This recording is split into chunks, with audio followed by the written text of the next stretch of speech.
Grandfather's legacy. The news of his grandfather's death came as a sudden shock to Andy. He had just left a lecture hall after an economics class and was debating whether to attend the next lecture when his phone buzzed with a text from his mother. The message was brief and to the point.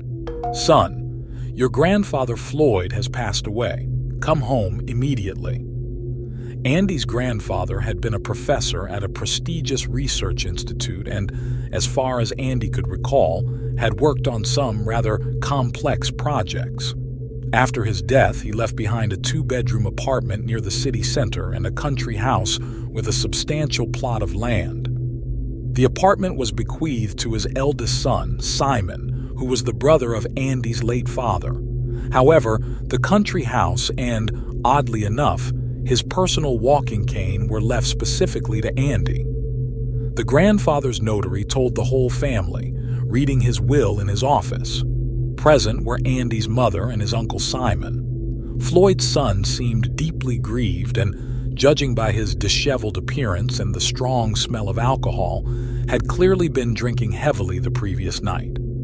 Andy had read numerous articles online about how close family members could engage in bitter legal battles over inheritance, fighting like mortal enemies.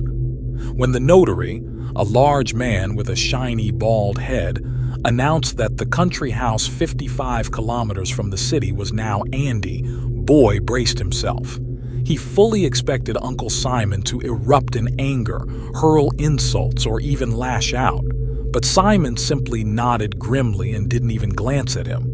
Judging by the way his mother squeezed his hand tightly at that moment, she had been expecting a similar reaction. They all left the notary's office together. At one point, they found themselves waiting for the elevator, and as luck would have it, there wasn't a single other person around. It was as though the employees of nearby offices had deliberately avoided approaching the trio, leaving an awkward silence hanging in the air. Andy remained quiet, mainly because he didn't know what to say. The last time he had seen Uncle Simon was 6 years ago, on the day of his father's funeral. 2 years before that, Andy's father had had a massive falling out with his grandfather, cutting all ties with his family. His father had even forbidden him to bring up the subject of his grandfather or uncle.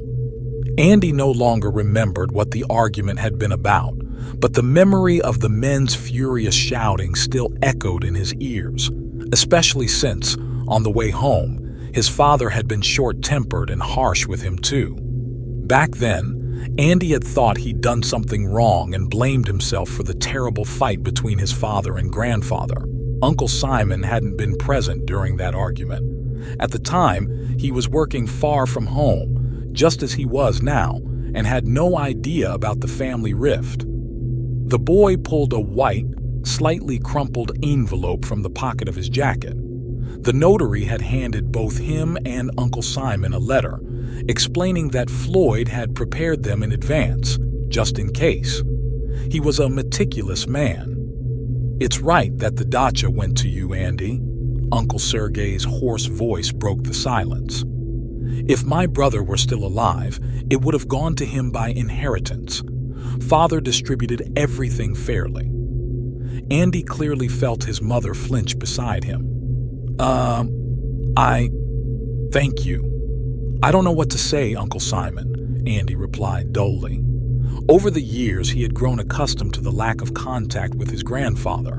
His mother blamed Floyd for tormenting her husband with endless criticisms and attempts to control his life.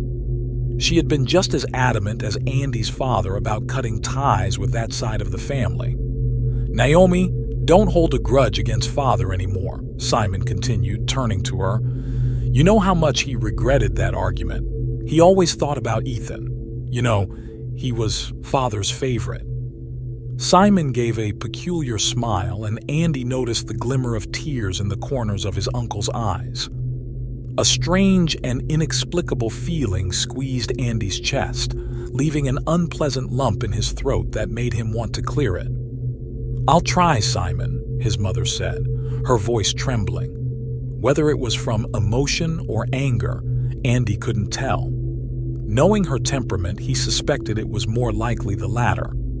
Simon looked at her, opening his mouth as if to say something else, but then deciding against it.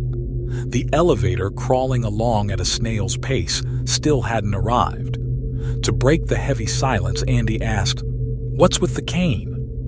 The notary had handed it to him in the office, and Andy had no idea what to do with it.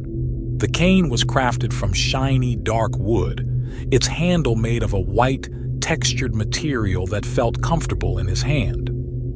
At the top, an intricately carved head of some kind of lizard featured gleaming green gemstone eyes.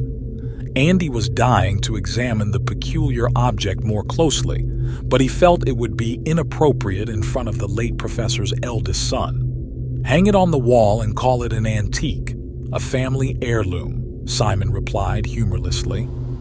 At that moment, the elevator finally arrived. They descended to the first floor in silence. Simon stared grimly at a fixed point in front of him. Andy's mother huffed irritably, and Andy himself still felt entirely out of place. Outside, his mother immediately tried to steer him toward the car, but Uncle Simon stopped her. "Let me have a smoke and chat with Andy for a bit, Naomi. Haven't seen my nephew in ages," Simon said, looking directly into her eyes. Andy felt the same. He wanted to talk to his uncle, someone he'd barely remembered until now. It was clear from his mother's expression that she wasn't thrilled by the idea. She seemed ready to object when Andy interjected in a conciliatory tone. "Mom, it's fine. I could use some fresh air anyway. Days like this don't come often." "Fresh air? With a smoker around?" she muttered, casting a disapproving glance at Simon. "Fine, talk." After she said her goodbyes and left, Simon pulled out a cigarette, fumbling with it nervously. It was only now that Andy noticed his uncle's trembling fingers. In the daylight, he got a better look at the man. Simon was nothing like Andy's father, a tall, green-eyed charmer with the most dazzling smile Andy had ever seen. Simon, on the other hand, was stocky, with unruly dark hair, a matching mustache, and a week's worth of stubble. His simple jeans and shirt made him look like a regular working man, though Andy knew Simon earned a good living. "You remember your grandfather, I hope?" Simon asked, lighting his cigarette. Andy hesitated, unsure of what to say at first. He could conjure vague memories of a tall, wiry man with a weathered face, a reserved smile, and an intense gaze. The images came back slowly, as if a wall in his mind was crumbling to reveal them. His grandfather had been strict but often talked with him, sharing stories from his youth or inventing fairy tales when Andy was younger. "I remember bits and pieces," Andy admitted. He didn't want to lie to Simon, especially not now. "That's good. He loved you. You were Ethan's son after all. And you look so much like him," Simon said with an unexpectedly warm smile that left Andy startled. He couldn't help but wonder why they had drifted apart for so many years. "Your dad and grandfather had a complicated relationship," Simon continued, exhaling a puff of smoke. "They were too much alike, both as stubborn. That's why they kept clashing. Father never approved of your dad marrying your mom. They fought like cats and dogs over it." Simon paused, taking another drag of his cigarette and staring into the distance. Then, as if snapping back to the present, he straightened and looked directly at Andy. "Listen, Andy, take good care of that cane, all right? Father valued it a lot, never let it out of his sight these past few years. I don't know where he got it, but he must have given it to you to leave a part of himself with you. Something to remember him by. He loved you."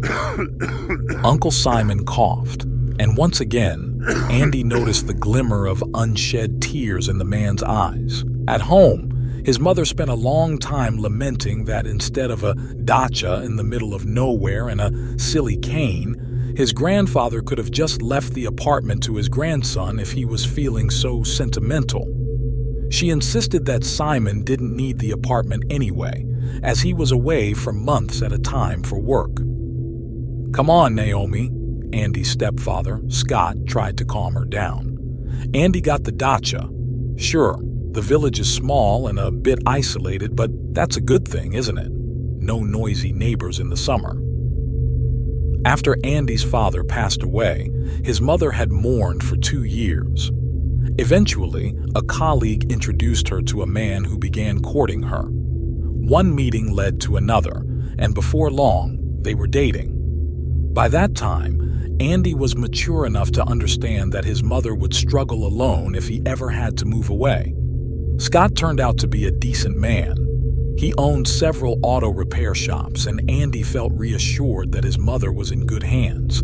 Still, his mother couldn't resist occasionally ranting about Floyd, who was always clinging to her and giving them life with their dead husband. Scott would gently remind her not to speak ill of the dead, but she'd dismiss him, insisting that the psycho had drained the life out of their family. Moments like these highlighted how far from angelic his mother's character was, leaving Andy feeling uneasy.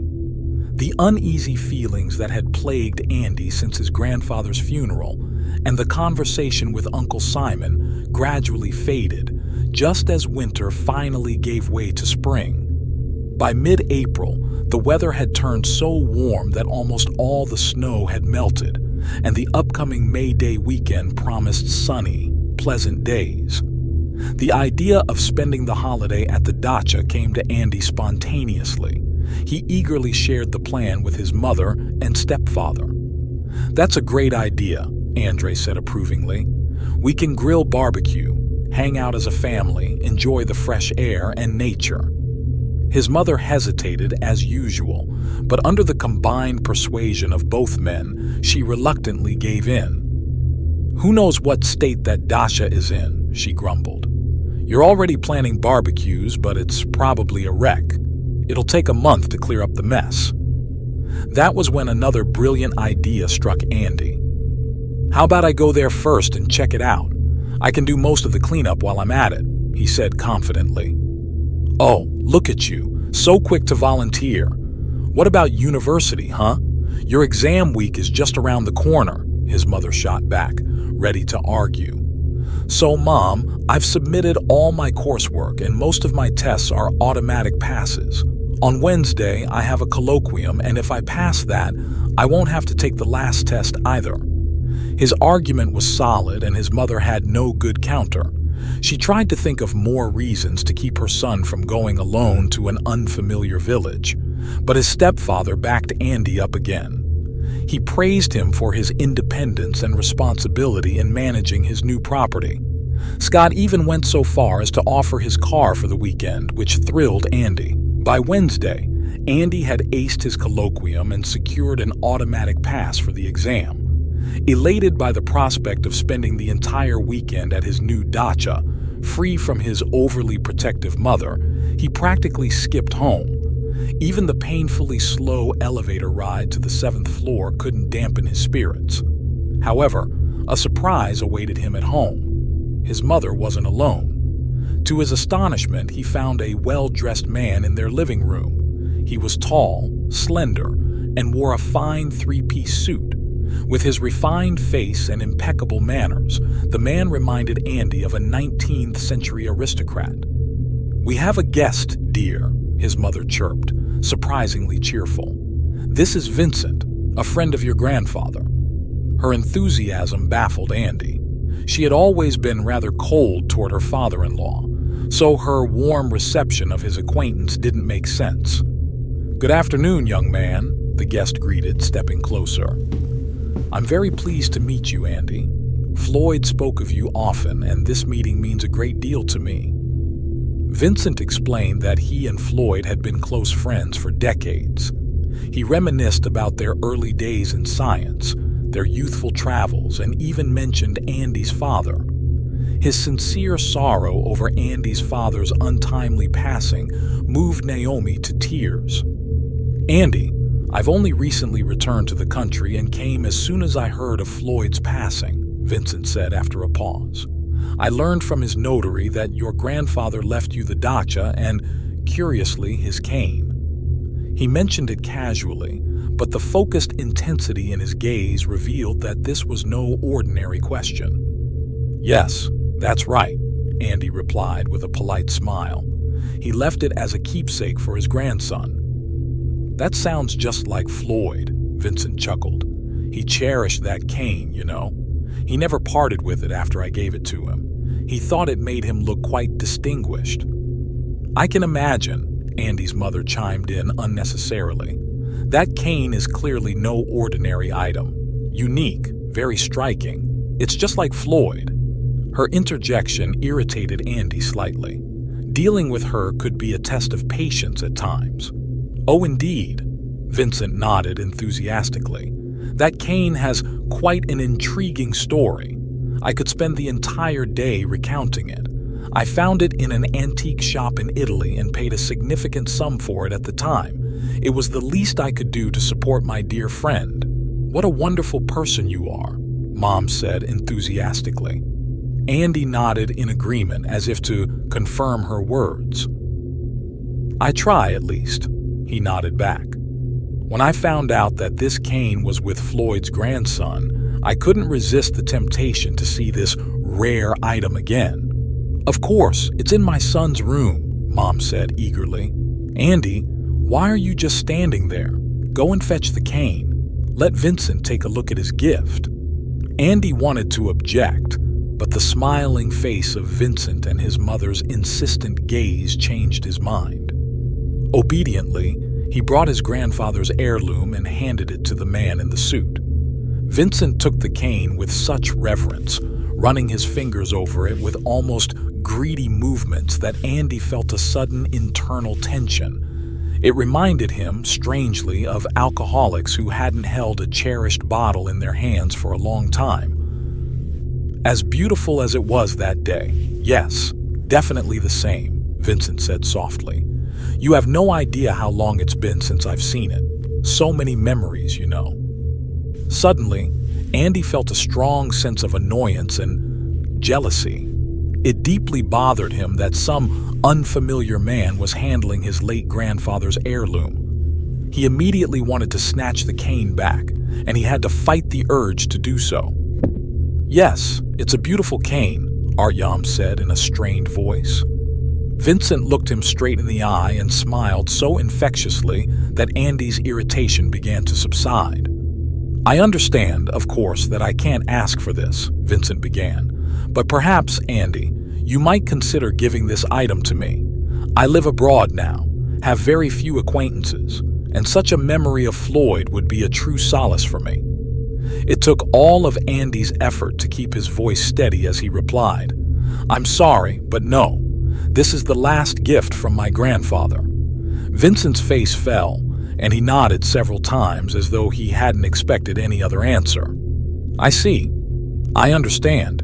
It's a memory for you, after all," the man finally said, nodding.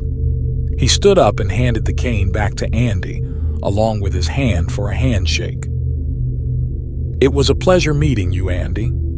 Andy returned the handshake, though Vincent's hand was cold and unpleasant to the touch. Andy barely managed not to flinch.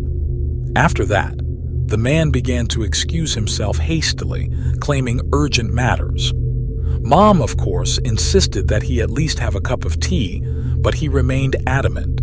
He gallantly kissed her hand, causing her to giggle nervously, said once again how glad he was to meet the grandson of his late friend, and left. "Why are you so attached to that cane? You could have given it to the man," Mom said indignantly. "He's clearly heartbroken over Floyd's death. At least it would have been a memory of his friend." Andy didn't respond. He simply put the cane back in his room. On his desk lay an opened envelope containing a letter from his grandfather. Among the words expressing regret over their strained relationship and unfulfilled plans together, there was one specific message. "I beg you, grandson Andy, never let go of my cane. The time will come, and you'll understand why it's important to keep it. You'll thank me for this someday." A few days later, Andy set off to the countryside. The small village was indeed located somewhat away from other similar settlements scattered in the area. However, the snow on the road had already melted, and it hadn't rained in a week, so the dirt was minimal. His stepfather's car handled the rough road well, and Andy had no significant trouble reaching the house. The settlement turned out to be quite small, with just about 10 to 15 houses. The watchman, a man who seemed beaten down by life, informed Andy that there were barely any residents in the village besides him, and helped him find the right house. It was clear the man was hinting that some fiery liquid would be an appreciated token of gratitude, but Andy managed to appease him with $20. He didn't want to sour relations with the locals right away. The car moved nimbly along the narrow street and finally stopped in front of the designated house. It was a small, single-story building made of red brick, nestled in a secluded alley and hidden among the linden trees growing in front. Stepping out of the car, Andy took a deep breath of fresh air filled with the scents of early spring. The purity of the air was so overwhelming that it made him slightly dizzy. He was a city dweller through and through, unaccustomed to this much clean oxygen. The yard was modest, but big enough to fit the car. Andy had to maneuver a bit to drive through the curved path leading into the yard. A few times he almost grazed the gateposts, but managed to avoid them. He felt a little proud of himself for handling it so well. Apart from the main house, the fenced-off property included two other small structures. One was a bathhouse, though it was filled with junk. One glance at the chaos, a pile of boxes, old clothes, broken shovel handles, and some logs, was enough to tell that his grandfather rarely used it. The other building was a shed, which contained various gardening tools, another pile of firewood, a few metal barrels, and some rubber hoses. Concluding that sorting through all of this would take forever, Andy decided to head straight into the house. The notary had given him the keys along with the documents for the property. Back then, Andy had been surprised to see a keychain with 4 separate keys. Now, he saw why. There were exactly 4 locks on the door, 2 padlocks and 2 regular ones. He managed to unlock them all without much trouble and finally stepped inside his new summer house. There were 4 rooms, a small kitchen with a square table and an electric stove, a library-like room with 2 bookshelves full of books, a room his grandfather had obviously used as an office, and a bedroom with a small bed. Not luxurious by any means, but it was enough for Andy for now. He was alone, free to do whatever he wanted on his own property. What a delight. The first thing he did was unload everything from the car into the house. This included dishes, a few containers of food his mother had packed for him, a metal kettle, bed linens, his stepfather's winter sleeping bag, some clothes, and a small bag with random items. The last thing he brought in was his grandfather's cane. His mother had constantly complained about the lizard head on the cane's handle, saying it creeped her out, so Andy decided to take the gift to the country house. After all, he was still young, and such an accessory wasn't something he needed just yet. Andy had never imagined that cleaning could be such a grueling and exhausting task. First, he threw out all the old junk. Then he went around wiping dust from every surface and mopping the floors. When he was pouring out the dirty water far from the house, he seriously thought he might collapse from the back pain. Physical labor wasn't his strong suit, especially with his extra weight, which made such tasks even harder for him. However, strangely enough, he found the whole process enjoyable. He felt like a landowner tending to his estate, and the thought amused him. After cleaning and airing out the house, the living quarters looked much better. At the very least, the unpleasant smell of dust and mustiness that had irritated his nose was gone. Deciding he had done enough for one day, Andy set the electric kettle to boil and went to explore his grandfather's office. During the cleaning, he had only moved things around without examining them closely. The room was dominated by a large desk with several drawers, accompanied by a worn-out swivel chair that his grandfather had clearly used extensively. Andy noticed this as soon as he sat down and felt how the cushion was indented. The desk drawers contained old newspapers, notebooks, a few books, and a stub of a pencil. Something told Andy that his late grandfather was one of those people who thrived in chaos. It was no surprise he had driven Andy's cleanliness-obsessed mother crazy. Andy sifted through all these items and suddenly realized how little he actually knew about this man. He was his grandfather, someone who, according to Uncle Simon, loved him deeply and regretted that their relationship had fallen apart. But if that were true, why hadn't he made any effort to reconnect with his grandson? Why hadn't he tried to talk, to rebuild the bridge between them? After Andy's father passed away, he could have really used the support of someone who also had a bond with his dad. But there was no changing it now. Everything that could remind him of Floyd was now confined to the tiny drawers of a desk in the man's countryside office. A cruel irony. Among the items, a daily planner with a beautiful leather cover had caught Andy's attention during the cleaning. He hadn't touched it with wet hands, deciding to take a closer look later. The leather felt pleasant to the touch, probably genuine. His grandfather had certainly been a man of taste. As Andy began to read, he realized it was a sort of diary. Floyd hadn't recorded daily events in detail, but had instead jotted down significant occurrences or observations. Andy read about Floyd's workdays and research. He read about his grandfather's concerns for Simon, who had finally gotten his life together, overcome his alcoholism in a clinic, and found a good job at an oil company. Floyd lamented that someone as brilliant as Simon, an engineer with a sharp mind, had nearly wasted his life on drunken debauchery. Then came the entries about Andy's father, and he had to pause. His mother had never spoken about this period, but he knew it had been an incredibly difficult time for her. His father had been in a car accident late at night while driving home. He was just a few blocks away when a drunk driver crashed into his car. Andy's father fell into a coma and passed away in the hospital a few days later. Reading his grandfather's grief-laden words was heart-wrenching. Andy completely forgot about the long boiled water for tea, about his exhaustion and the cold, and about his need for rest. He became utterly engrossed in the diary, occasionally wiping away tears with his sleeve.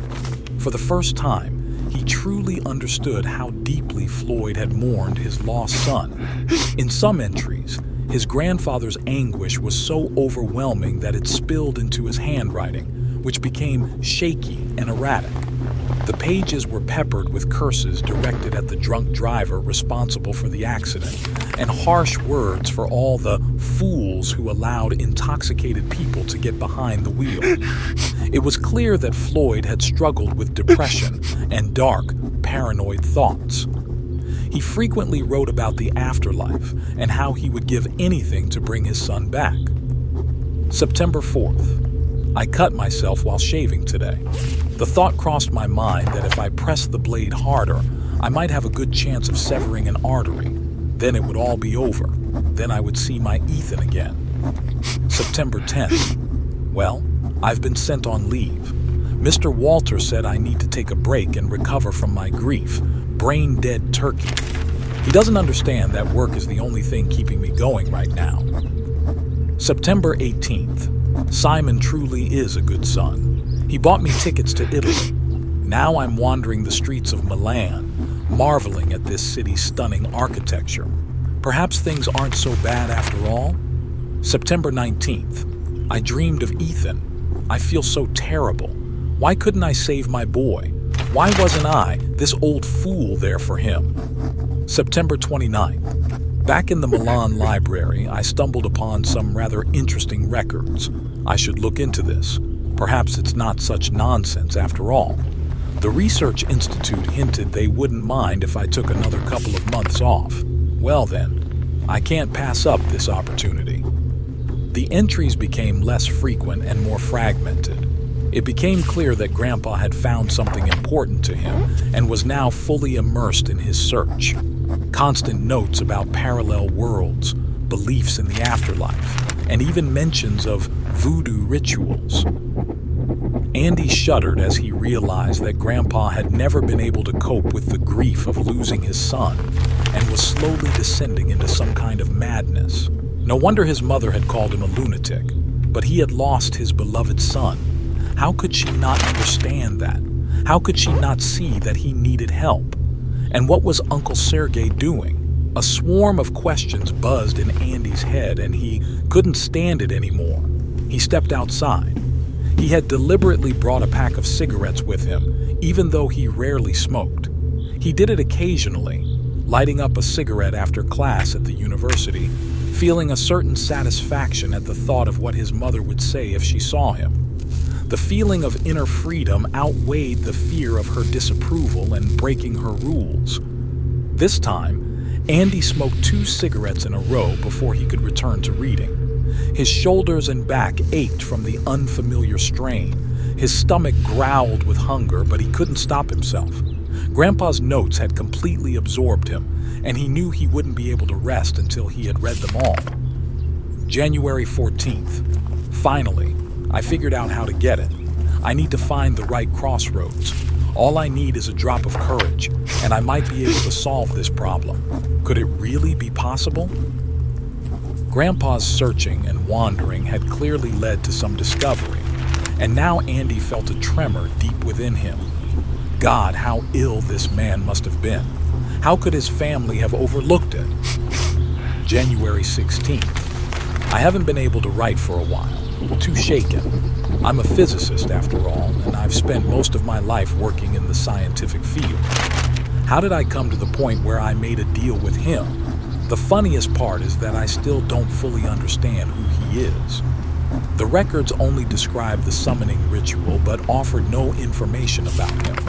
Like a complete fool, I went to the crossroads and spoke the sacred words. I cut my palm and sprinkled the crossroads with my blood. I summoned him. That's when I learned the price of my courage. The very moment he emerged from the darkness and stepped toward me. God, my hands still tremble at the memory of him. But I didn't run. I stayed where I was. I made the pact. January 17th. I've pulled myself together. After all, I've already decided that I'm ready to do whatever it takes to try. Where did my rationality go? Where did my scientific skepticism go? I don't know. I only know one thing. There might be a chance to bring Ethan back to life. That's all I need. Nothing else matters. He told me what to do. He gave me the cane. The lizard's eyes on the handle glow in the dark, and it terrifies me to no end. Ethan, my son, this is all for you. January 21st. I feel awful. It took me a long time to gather everything I needed for the ritual, but I've almost succeeded. Damn snakes, how I hate them. He warned me it would be hard, but I had no idea it would be this hard. I managed to get the flesh of a dead man from the morgue, the excrement of a dog, a cat, and a raven, and even managed to buy a few vipers. Now I need to cut off their heads and add everything to the cauldron. He warned me that the snakes' heads must be fresh, which means I'll only have 5 minutes. 5 minutes. January 22nd. I'm old. God, I'm so old. My heart is failing me. My blood pressure spikes more and more often. But no, I'm not ready to go just yet. I will bring Ethan back. I will. I have the courage. January 26th. Tomorrow is the full moon. It's time. January 28th. It was horrible. One of the snakes nearly bit me. Only my caution and the decision to wear thick gloves saved me. In any case, it's done. But I feel so unwell. Everything I thought I knew about the world no longer holds true. He came to me again, smiling and assuring me that I hadn't done so badly. I managed to summon that creature. God, I hope I can forget its serpentine face and hissing tongue, which still haunt my nightmares. It stood there on the other side. I can't even describe it. Words fail me. I need to sleep. My heart aches more and more. I need rest. Hold on, Ethan. It's almost time. February 1st. Well, it's almost done. He comes to me every evening telling me so many things that it makes my head spin. The cane is almost ready. Once it's fully charged, it will become a beacon for Ethan's soul. He said he would show me my boy tomorrow, even if just for a little while. February 3rd. I saw him, my son. Ethan, soon you will be alive again. Soon you will return to this world for good. February 10th. The cane is almost complete. There's just one last thing I need to do. Deep down, I always knew it would end this way. There's no way a story like this could have a happy ending for an old fool like me. I won't see Ethan in the world of the living because I will have to take his place. A soul for a soul. That's what he whispered to me last night. My heart hurts more and more, and I know the time is coming for me to fulfill the final part of the pact. I will leave forever, and my son will return. However, he mentioned there will be some complications, which he said he would explain later. February 14th, Valentine's Day. I remember Ethan making valentines for a girl in his class. My boy, my golden child, my son. February 15th. I didn't sleep well. Nightmares plague me. The serpent-faced one keeps whispering and laughing. I can't understand him. He hisses like a snake. February 17th. Well, he told me the time is near. I feel no fear, for I am ready. I have lived long enough and am prepared to end it all. What matters is that my son will return. He assured me everything will go smoothly. Everyone will forget about the accident. They will forget that Ethan ever died. To them, he will have always been alive. Who is he? No, what is he really? February 18th. My heart aches more and more, and my strength is fading. So much left undone. I'm a foolish old man. I should have prepared everything, told Andy about his role. The paperwork for the summer house is ready. The notary will take care of everything. The cane will be in the hands of my grandson, the son of my son. Blood calls to blood, especially the blood of someone as young as my grandson. I barely know him. I've almost forgotten. I try to remember, but all I see in my mind is little Ethan. Soon, my boy. Soon. February 19th. It's time. I will find the courage just as I did before. Andy, good luck. I believe in you. Andy set the diary aside, feeling a wave of nausea wash over him. He hadn't realized just how bad things had been for his grandfather before his death. It was obvious the old man had completely lost his mind. Hallucinations, manic ideas. God, where was Uncle Simon all this time? Why wasn't he paying attention? An overwhelming sense of hopelessness settled over Andy, and a stale, metallic taste filled his mouth. He wanted to step outside, to breathe deeply, as if that could push out the dark thoughts swirling in his head. Later that night, Andy woke with an urgent need to relieve himself. His sleeping bag was warm and cozy, but outside was pitch dark and undoubtedly filled with the biting chill of early spring. He tried to will himself back to sleep, but the discomfort was relentless. Eventually, he gave in, realizing he had no choice but to leave his snug cocoon. The spring night was exactly as he feared. A gusty, icy wind cut through him, banishing any remaining sleepiness and motivating him to get to the outhouse as quickly as possible. That's exactly what he did, hurrying through the frigid night. On his way back, he found himself cursing the house's designers for neglecting to include an indoor bathroom. How hard would it have been to add a room for such a basic necessity? Still grumbling, Andy continued toward the house, yawning as he went. But suddenly, he froze. Someone was standing in front of the cottage's entrance.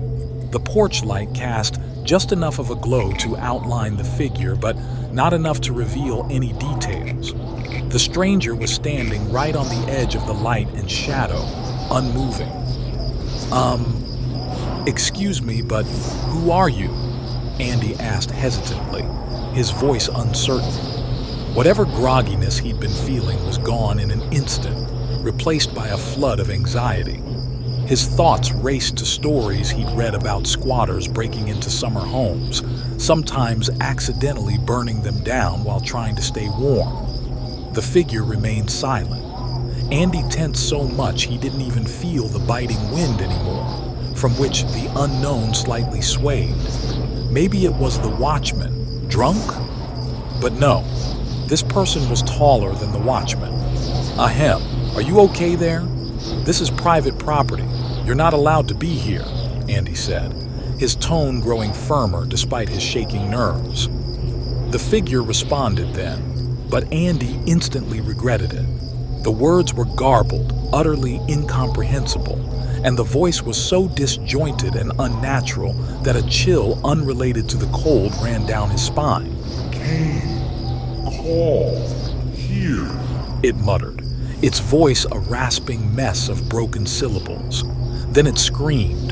The sound was so guttural and piercing that Andy's ears felt like they might burst, but that was the least of his worries.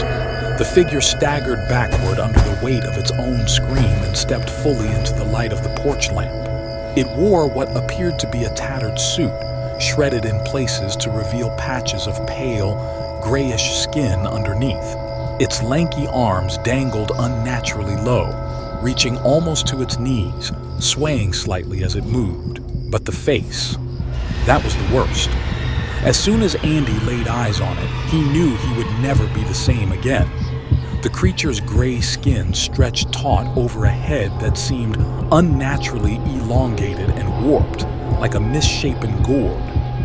White, empty eyes glared out of its skull, and its jaw hung crooked, twisted in an impossible angle. It was a face that barely resembled anything human anymore. Andy realized, with a wave of growing horror, that nothing stood between him and this thing. No barrier, no weapon in his hands, nothing. His heart pounded furiously, and nausea roiled in his stomach. Then the creature began to move toward him. That was enough. Andy turned and ran as fast as he could, his panic overriding any semblance of rational thought. The bathhouse. It was the only place nearby that looked even remotely like a shelter. His legs moved on their own, propelling him faster than he'd ever run before. In seconds, he reached the small building, flung the door open and slammed it shut behind him. His trembling hands fumbled with the metal hook on the door, but he managed to latch it just before the first loud thud rattled the door. Lord, I came. The creature howled from the other side. Andy pressed himself against the door, holding it shut with all his strength as the creature tugged and battered it from outside. He could feel his own screams threatening to rise, but they were smothered by sheer terror. The guy kept convincing himself that he was just overworked, had fallen asleep, and was now having this ridiculous dream. He tried in vain to force himself to wake up.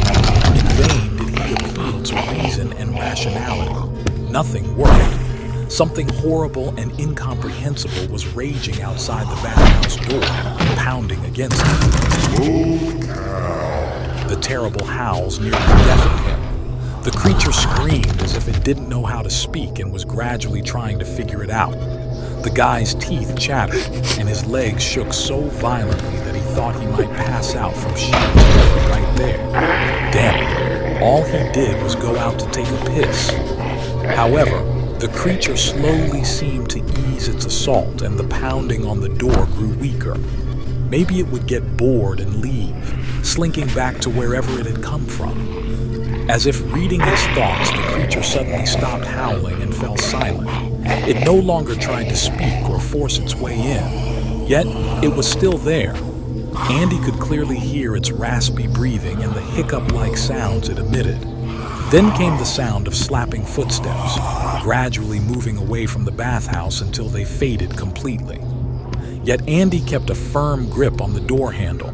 Nothing in the world could make him loosen his grasp now. What if the creature was pretending to leave, trying to lure him out of his hiding spot? Good God, this was madness. Where could such a monstrosity have come from?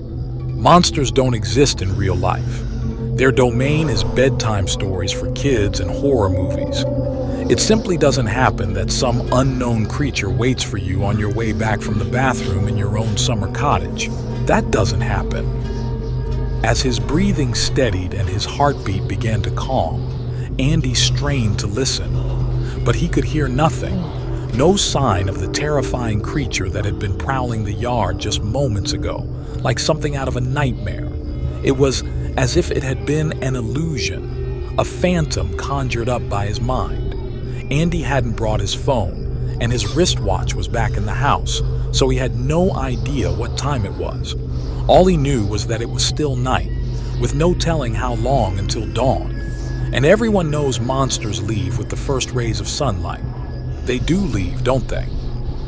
Gritting his teeth, Andy reached out with a trembling hand toward the latch locking the door. It was time to check if the threat was really gone. However, he didn't have to wait long to find out. Loud noises came from above, and with a shudder, Andy realized the creature had climbed onto the roof of the bathhouse. Any hope that this was just some bizarre hallucination evaporated. The ceiling shook with a heavy blow, and the loud crack of shattering slate echoed from outside. Andy realized the creature had made its way inside, and he needed to escape. Just before he yanked the latch and flung the door open, he caught sight of two skinny gray legs dangling from the hatch leading to the attic. The creature's guttural howl followed him as he sprinted for the house, his heart pounding. He heard the bathhouse door slam open and the slapping footsteps on the ground behind him as his hands fumbled to unlock his front door. Andy knew he shouldn't look back, knew he didn't want to see the creature, but he couldn't resist. It was running toward him, howling like a starving beast and shouting incomprehensible words. Andy caught glimpses of its elongated arms stretched out as if to embrace him, tattered remnants of clothing clinging to its body, and filthy bare feet with unnaturally large soles. This thing should not exist in this world. It simply couldn't. Slamming the door shut, he slid the bolt into place just in time. The creature's fist hammered against the door again.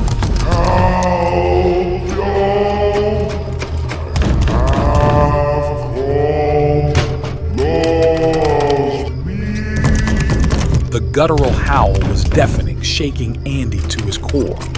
He stumbled back, falling onto the floor inside the house. The stench of rotting flesh seeped through the door. Unable to hold it in any longer, Andy retched, vomiting right onto the kitchen floor. Lord, oh Lord, the guy muttered, hiccuping hysterically over the puddle of his own vomit. The stress shook him so violently that his teeth clattered against each other, and his trembling hands couldn't manage to shut the door properly to muffle the pounding of the creature outside. Oh no, what's out there is far from the Lord, came a voice, making Andy jump as though struck by lightning. Whipping around, he saw an older man in a three-piece suit, casually seated in his grandfather's armchair, one leg crossed over the other, twirling a cane in his hands. The cane's head, shaped like a lizard, gleamed with emerald green eyes that glowed faintly. Andy was so terrified and bewildered that it took him a moment to recognize Vincent, who had visited their home not long ago. "You're here?" Andy asked in disbelief. "God, did you see that thing outside?" "Oh yes, I've seen it," Vincent replied slowly. His voice was calm and quiet, yet every word was crystal clear to Andy. The man placed the cane before him, and again Andy saw the dim green light emanating from the lizard's eyes. "But how did you—" Andy trailed off, his thoughts finally beginning to clear now that his fear had somewhat subsided. As he pieced things together, his mind rebelled against the growing realization. How could this man have arrived unnoticed?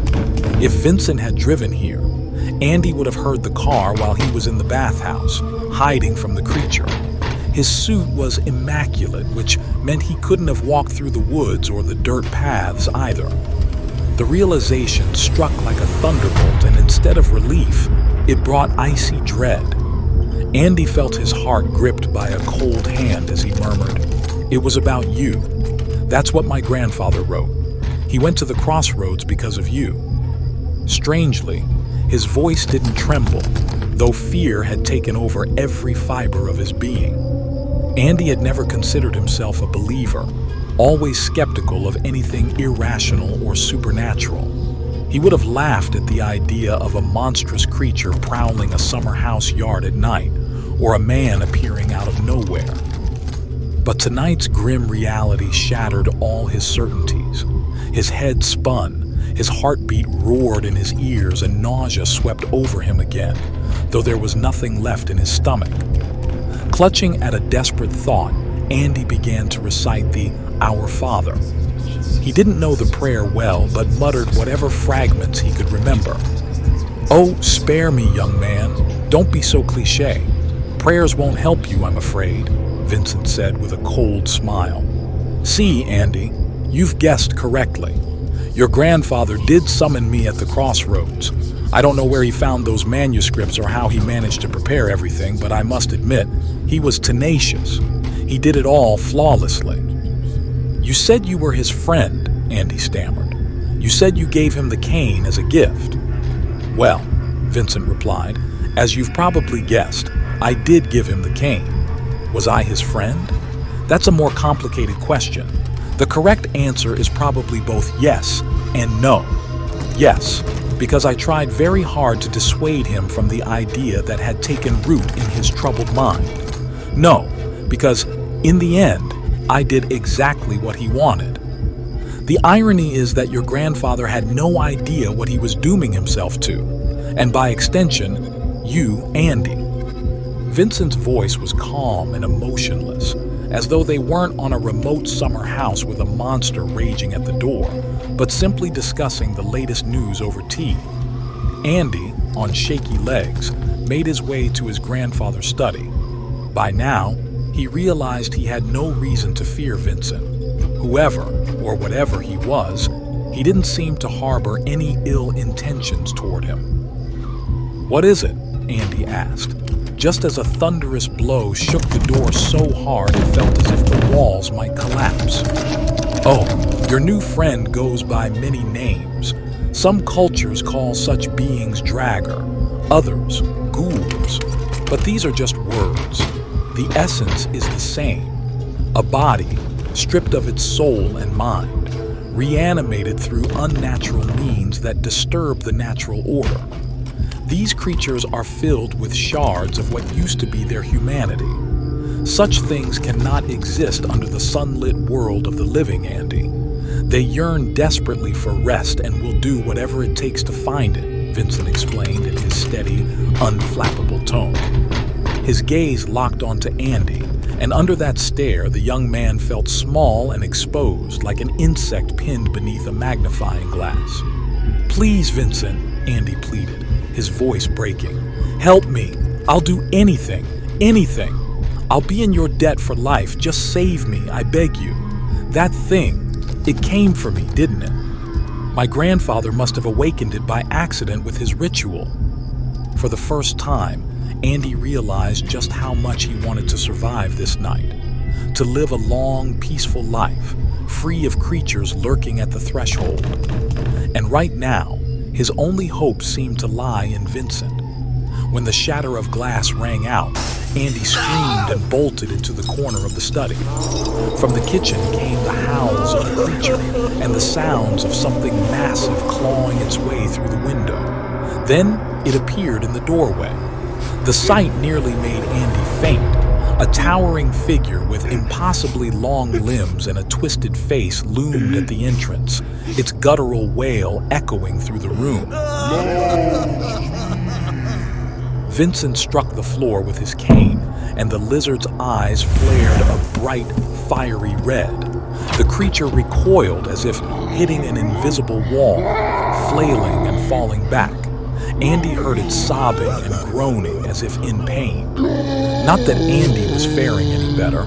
He whimpered and gasped, pressing himself into the corner of the room, his back against the wall, shaking uncontrollably. "Do something about him already," Andy shouted, feeling panic engulf him entirely. "I wish I could, Andy, but I can't," Vincent replied calmly. "Unfortunately, he won't stop until he gets to you. That's the price for your grandfather's mistake. Your mother may be a hysterical woman with no sense, but she wasn't wrong about Floyd. he truly became a broken man. The death of his son, Ethan, devastated him. He couldn't forgive himself for their last argument and blamed himself for it, even though Ethan's death was nothing more than a tragic accident. But your grandfather wanted to bring his son back. He managed to perform an incredibly complex and horrifying ritual, a ritual that cost him his life. What he didn't realize, however, was that Ethan could never come back as he was. His son's return would always be unnatural. Andy wanted to curse, to scream something, but the sight of the creature thrashing just outside silenced him. His grandfather had wanted to bring back his father. He'd made a deal with Vincent, whoever or whatever he was. He'd performed the ritual, and his father had returned. The pieces of the puzzle fell into place. The cane was meant to act as a beacon for Ethan's soul, and his blood, Andy's blood, had drawn him closer. The realization hit Andy like a freight train, and he started laughing, tears streaming down his face. Bitter, broken laughter echoed through the room, because the thing outside, the monstrous abomination hunting him down, was none other than his own deceased father. The horror of it was overwhelming. His father, now a grotesque, distorted corpse, was trying to get to him. Vincent had said the creature was desperate for rest, that nothing would stop it from achieving peace.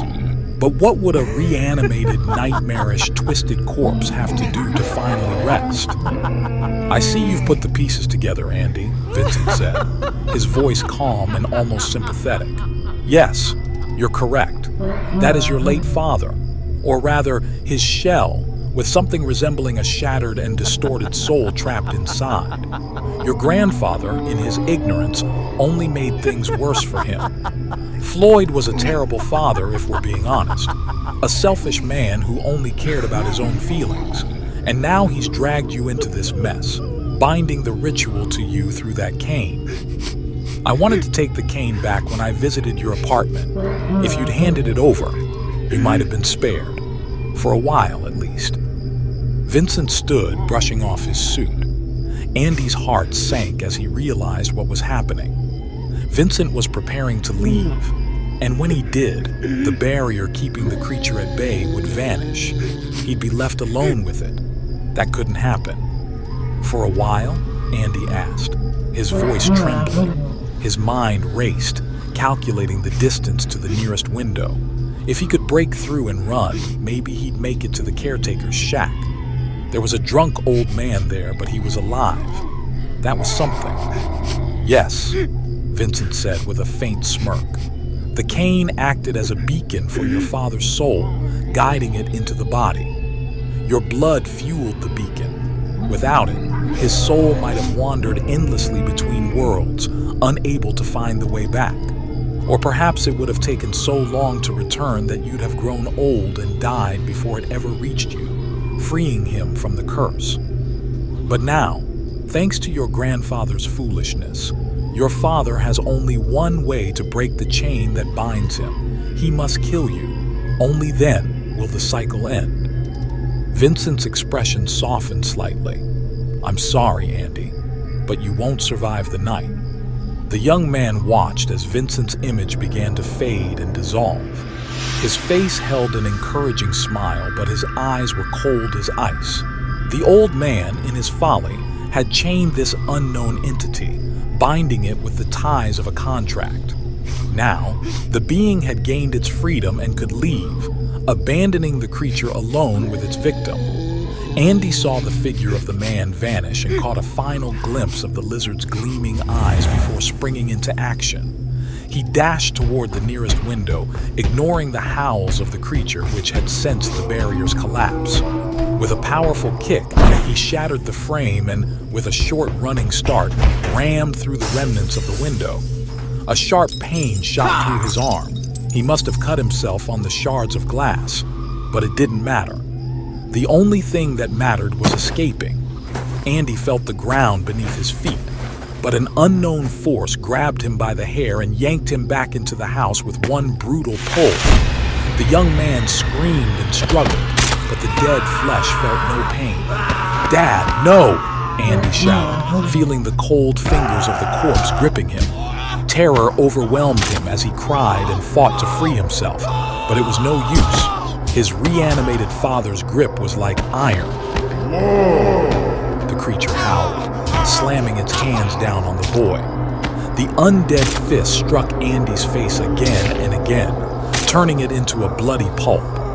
Andy no longer felt pain as his vision blurred and darkness swallowed everything around him.